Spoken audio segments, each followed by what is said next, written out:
بارہ استاد محترم کیسے ہیں آپ؟ اللہ کا شکر ہے، آپ کی دعائیں ہیں۔ استاد محترم میرا سوال ہے، جو لوگ وفات پا جاتے ہیں تو کہتے ہیں وہ عالم برزخ میں جاتے ہیں، یہ عالم برزخ کی زندگی کیسی ہے؟ وہاں پر انسان کے معاملات کیسے ہوتے ہیں؟ لوگ ایک دوسرے کو جانتے ہیں وہاں پر؟ جزاک اللہ۔ اس کے بارے میں ہمارے پاس اتنی ہی معلومات ہیں جو یا قرآن میں بیان کی گئی ہیں یا کسی موقع پر رسالت مآب نے کوئی وضاحت فرمائی ہے۔ قرآن مجید نے یہ برزخ کا لفظ پردے کے معنی میں استعمال کیا ہے اور یہ بتایا ہے کہ جب تم دنیا سے رخصت ہو جاتے ہو تو دنیا کی زندگی اور آخرت کے درمیان گویا ایک پردہ ہے جس میں پھر تم بہت وقت صرف کرتے ہو۔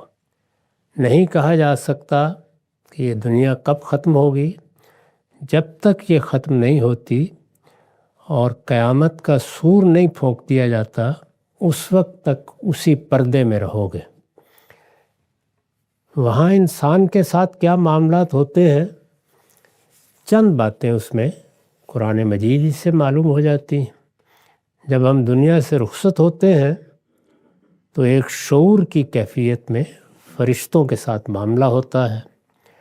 قرآن مجید نے وہ گفتگویں نقل کی ہیں جو فرشتے سچے اہل ایمان کے ساتھ کرتے ہیں، جس طرح ان کا استقبال کرتے ہیں، اور وہ گفتگویں بھی نقل کی ہیں جو منکرین کے ساتھ ہوتی ہیں، اللہ تعالیٰ سے سرکشی اختیار کرنے والوں سے ہوتی ہیں۔ ان میں بعض اہم سوالات بھی نقل ہوئے ہیں، یعنی لوگوں نے کیا زندگی بسر کی، وہ کس طرح سے بعض موقعوں پر فیصلہ کرنے میں متردد رہے، اس کی بھی مثالیں قرآن میں موجود ہیں۔ مثال کے طور پر وہ لوگ جو ہجرت نہیں کر سکے جب ہجرت کی دعوت دی گئی، ان کے ساتھ مکالمہ قرآن نے نقل کیا ہے کہ جب فرشتے ان کو موت دے رہے تھے تو یہ رسالت مآب کے زمانے کی بات بیان کی جا رہی ہے، تو ان سے پوچھ رہے تھے کہ تم لوگ یہاں کیوں پڑے رہے، ان علاقوں سے نکل آتے، جب ہجرت کے لیے بلایا جا رہا تھا تو تمہیں تو اپنے ایمان کے اظہار کی بھی اجازت نہیں تھی۔ وہ اپنا عذر پیش کریں گے اور وہ اس کے جواب میں یہ اور یہ کہیں گے، وہ پورا مکالمہ نقل ہوا ہے۔ رسول اللہ نے مزید وضاحت کی ہے کہ جب یہ معاملہ ہوتا ہے اور ایک طرح سے گویا ایک عالم سے دوسرے عالم میں اگر آج کی تعبیرات اختیار کریں تو امیگریشن کا ایک مرحلہ گزر جاتا ہے، تو پھر ان کو واپس بھیج دیا جاتا ہے اور ایک برزخی جسم کے ساتھ وہ اس جگہ پہنچا دیے جاتے ہیں جہاں ان کے قریبی لوگ، اعزاء، اقربا، دوست، احباب بھی ہوتے ہیں۔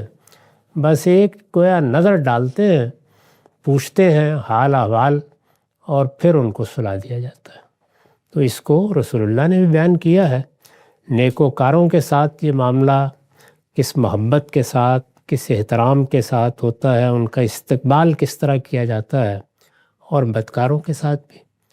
پھر مزید آگے قرآن نے وضاحت کی ہے کہ وہ لوگ جن کو اللہ تعالیٰ نے ہر لحاظ سے یہاں ہدایت حاصل کرنے کے مواقع دیے، ان پر حجت تمام ہو گئی اور انہوں نے سرکشی کے ساتھ انکار کر دیا، اس میں فرعون کا ذکر کیا ہے، فرعون اور اس کے پیروکاروں کا، اور یہ بتایا ہے کہ جب یہ سب معاملات ہو جاتے ہیں اس میں بھی گفتگو بھی نقل کی ہے، یعنی وہ گفتگو جو آخری مرحلے میں فرشتوں نے فرعون کے ساتھ کی، اور پھر ان کو صبح و شام ان کا ٹھکانہ دکھایا جاتا ہے اور دکھایا جاتا رہے گا یہاں تک کہ پھر وہ قیامت میں اٹھائے جائیں گے اور یردون الی اشد العذاب، یہ بھی بیان کیا ہے۔ اور اسی طرح سے رسالت مآب کے زمانے میں جو لوگ اللہ کی راہ میں مارے گئے، جنگوں میں آپ کے ساتھ شریک ہوئے، انہوں نے اپنی جان دے کے حق کی گواہی دی، ان سے متعلق بھی یہ بتایا گیا ہے کہ ان کے لیے ایک زندگی کی کیفیت رہتی ہے، اس زندگی کو تم نہیں سمجھ سکتے، اور اللہ تعالیٰ کی طرف سے ان پر عنایات ہوتی رہتی ہیں اور قیامت تک ہوتی رہیں گی۔ تو یہ واقعات سب قرآن مجید میں بیان ہوئے ہیں۔ اور حدیثوں میں بھی اس کی بعض تفصیلات آ گئی ہیں، وہ اس سے زیادہ نہیں ہیں۔ اس سے آپ برزخ کی زندگی کیسی ہے اس کو سمجھ سکتے ہیں۔ وہ کہاں ہے وہ ہم نہیں جانتے، اس میں انسان کس طرح کا برزخی جسم حاصل کر لیتے ہیں، وہ بھی انویزیبل، غیر مرئی ہوتا ہے، وہ ہماری رسائی کی چیز نہیں ہے۔ اور وہی جسم پھر مرئی ہو جائے گا اور قیامت میں ہم سب کو دوبارہ حاصل ہو جائے گا، اس کو بھی قرآن نے بیان کر دیا۔ اس وقت لوگ اسی کے ساتھ اٹھیں گے اور پھر ان کے لیے حساب و کتاب ہوگا۔ یہ بھی بتا دیا گیا ہے کہ حساب و کتاب انہی لوگوں کا ہوگا جن کے معاملات دنیا میں دونوں اطراف سے واضح نہیں ہیں۔ جو حق کے معاملے میں واضح ہے ان کا معاملہ بھی فوراً ہی ختم ہو جاتا ہے، اور جو سرکشی کی انتہا کو چلے گئے ان کے لیے بھی سزا اسی دنیا سے شروع ہو جاتی ہے۔